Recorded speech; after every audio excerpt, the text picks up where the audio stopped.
Arthur Schopenhauer was a German philosopher, born in 1788.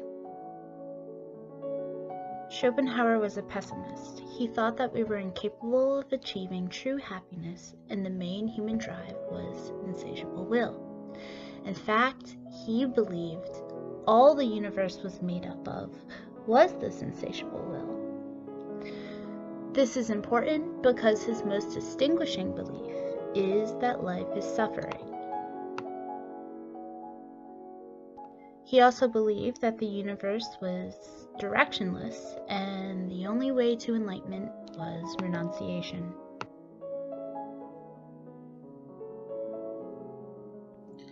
Schopenhauer believed the only thing that could drive a moral act was compassion.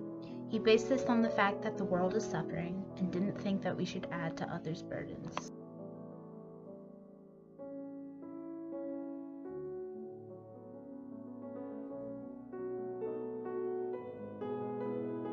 Schopenhauer said that the illusion of individuality needed to be destroyed by recognizing sameness. He said once that we realize that we're unimportant, we can escape egoism and enlightenment can be achieved.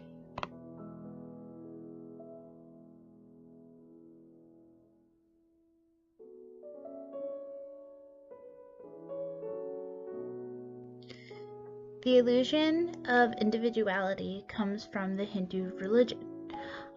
They believe that we see through distorting veils that keep us from seeing reality.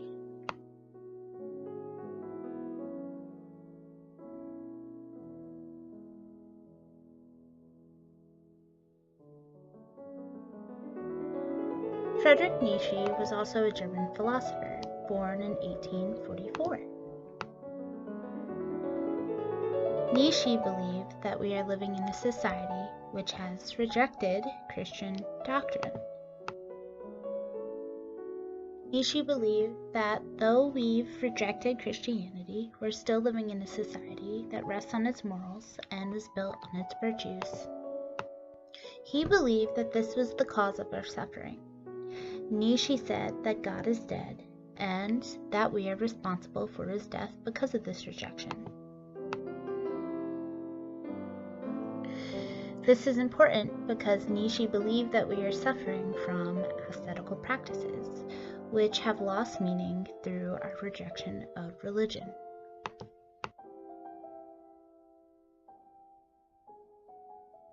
Nietzsche also believed that before the Christian doctrine was created, that there were two groups in society, the little lambs and the birds of prey. The birds of prey, or the noble, were known to have virtues like strength and power and maybe violence.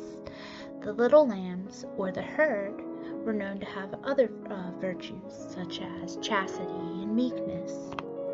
Because the birds of prey had all the power and they made the little lamb feel inferior, the little lamb used their cleverness and inverted the morals.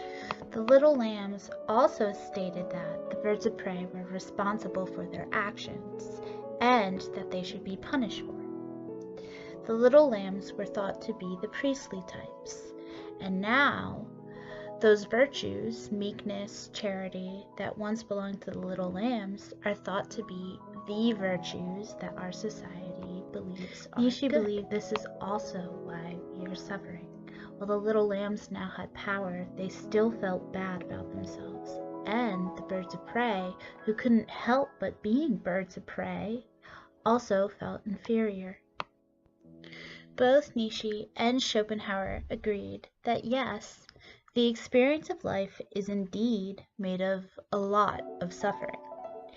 However, Nietzsche said that Schopenhauer's practice of renunciation is not the answer to our problems. In fact, Nietzsche said that Schopenhauer is a prime example of someone who practices self-denial but has lost all meaning and purpose of his suffering. He believed Schopenhauer was a concentrated example of what society has become. In Schopenhauer's piece, The Gay Science,